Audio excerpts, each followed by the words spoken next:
सबसे पहले आप सबको हैप्पी चिल्ड्रंस डे। हर साल हम लोग जो है 14 नवंबर चिल्ड्रंस डे के तौर पर मनाते हैं। इस दिन जो है जवाहरलाल नेहरू का जो है जन्मदिन है। जवाहरलाल नेहरू जो है बच्चों से बहुत प्यार करते थे, बच्चों से बहुत ही लगाव था उसका, क्योंकि वो समझते थे कि स्टूडेंट्स जो है या फिर बच्चे जो है, बच्चे ही स्टूडेंट्स है, तो ये क्या है, किसी भी कंट्री के लिए फ्यूचर है। Future of the country, tomorrow of the country, hope of the country. यही होप है, क्योंकि किसी भी देश को आगे ले जाएगा, किसी भी फील्ड में, साइंस के फील्ड में, टेक्नोलॉजी के फील्ड में, एआई के फील्ड में, जो आगे ले जाएगा तो ये स्टूडेंट ही ले जाएगा। इसलिए वो बच्चों से ज़्यादा लगाव रखते थे, ज़्यादा बच्चों से प्यार करते थे और बच्चों को बहुत गिफ्ट देते थे।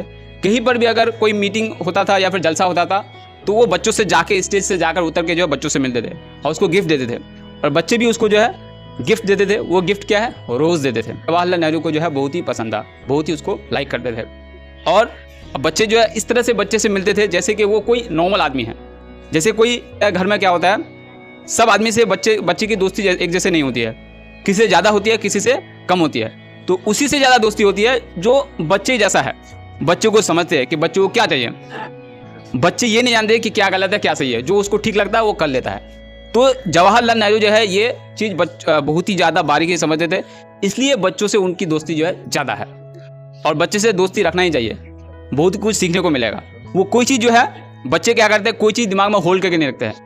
किसी से झगड़ा कर लिया, थोड़ी बात भूल गया, फिर उसी से खेलने लग जाएगा। लेकिन इंसान क्या करता है, हर चीज़ को, जो हम लोग बड़े हो जाते हैं, हर चीज़ को माइंड में बोझ बना के रख देते हैं। लेकिन बच्चा ऐसा नहीं करते हैं। तो इसलिए वो बच्चों से बहुत ही ज़्यादा मिलते थे, बच्चों को प्यार करते थे और बच्चे भी उनको बहुत चाहते थे और गिफ्ट देते थे अलग अलग मौके पर। तो इसलिए बच्चे जो है किसी भी कंट्री के लिए वो बहुत ही ज़्यादा वैल्यूएबल है, बहुत ही कीमती चीज़ है, क्योंकि देश को आगे ले जाएगा, पॉलिटिक्स को बेहतर बनाएगा, इकोनॉमिक्स को बेहतर, इकोनॉमिक्स मतलब रुपया पैसा में जो है इसको भी आगे ले जाएगा, टेक्नोलॉजी में, साइंस में। जैसे एपीजे अब्दुल कलाम बहुत बड़े साइंटिस्ट है। ऐसा नहीं कि उसकी जो फैमिली है वो बहुत ही ज़्यादा वेल ऑफ फैमिली से था, बहुत ही रिच फैमिली से था, बिल्कुल मिडिल क्लास था। अब मेहनत करके, पढ़ाई करके वो कुछ सोचा कि कुछ देश के लिए करना पड़ेगा, देश के लिए कुछ करना पड़ेगा, कंट्रीब्यूट करना पड़ेगा। और हम लोग इस दुनिया में जो पैदा हुए अपने पेट भरने के लिए नहीं, अपनी जरूरत के लिए नहीं, हम लोग इस दुनिया में कुछ कंट्रीब्यूट करने के लिए। क्योंकि हम लोग जो है मेन काम जो है दुनिया में आने का, to do good for other, अच्छा करना दूसरों के लिए, और इसको बोलते हैं कंट्रीब्यूट। जैसे मान लेते हैं कोई प्रॉब्लम है, अब किसी बच्चा ने या बड़े होकर वो सॉल्व किया, वो साइंटिस्ट बन गए या डॉक्टर बन करके, तो अब वो दुनिया के लिए कंट्रीब्यूट किया। जैसे कि आप लोगों ने सुना होगा जैसे वैक्सीनेशन का जो डिस्कवर किया था, किसने किया था, डॉक्टर एडवर्ड जेनर ने किया था। तो अब बताओ, तो उसने, वो भी एक स्टूडेंट था, वो भी एक बच्चा था, उसने दुनिया के लिए एक मिसाल बना दिया, एक मतलब बहुत ही बड़ी प्रॉब्लम को सॉल्व कर दिया। क्योंकि अलग अलग डिजीज़ की जो वैक्सीन है उसी के थ्रू बन पा रहा है। अगर वो नहीं करता आज नहीं होता, अब बहुत सारे लोग मर भी जाते हैं। तो इसी तरह से ये समझ करके कि बच्चे जो है बहुत ही इंपॉर्टेंट है किसी भी कंट्री के लिए, किसी भी नेशन के लिए, और हम लोग को वैल्यू देना। और बच्चों की जो राइट है, राइट टू एजुकेशन, एजुकेशन हासिल करना, उसको भूखा रख दोगे थोड़ी बहुत चल जाएगा, लेकिन एजुकेशन से उसको दूर नहीं रखना पड़ेगा, उसकी फंडामेंटल राइट है ये। तो हमको ये हक देना चाहिए बच्चों को, आला से आला तालीम, हायर एजुकेशन उन लोगों को देनी चाहिए, ताकि वो देश के लिए कुछ कर पाए, सिर्फ देश के लिए, पूरी दुनिया के लिए कुछ कर पाए। अब जैसे कोई भी कंट्री, जैसे सैटेलाइट लॉन्च इंडिया में लॉन्च होता है बहुत, चंद्रयान 1, चंद्रयान 2, चंद्रयान 3 देखे, तीनों सक्सेसफुल रहा। सक्सेसफुल मतलब ये चंद्रयान 3 ज़्यादा सक्सेसफुल रहा।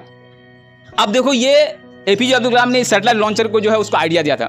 सैटेलाइट लॉन्चर का मतलब होता है जो सैटेलाइट को फेंकता है मून पे या फिर स्पेस में। तो ये मशीन बनाना बहुत ही ज़्यादा डिफिकल्ट था। अब क्या है, इंडिया ने बनाया, तो इंडिया ने बनाया, एपीजे अब्दुल कलाम के टीम ने बनाया। तो इसने जो बनाया तो इंडिया का फायदा नहीं हुआ, अब इसको यूज़ कर सकता है दूसरे देश भी। अब दूसरे देश जो है ऐसे यूज़ नहीं करेगा, उसके बदले कुछ हम लोग को रेवेन्यू देंगे, कुछ पैसे देंगे। अब क्या होगा, इससे देश आगे बढ़ेंगे।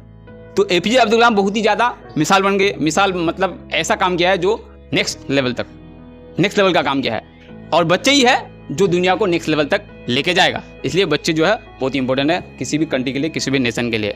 और बच्चे इसलिए जवाहरलाल नेहरू जो बच्चों से बहुत ही ज़्यादा प्यार करते हैं। तो मैं अपनी बातों को यहीं से खत्म करता हूँ।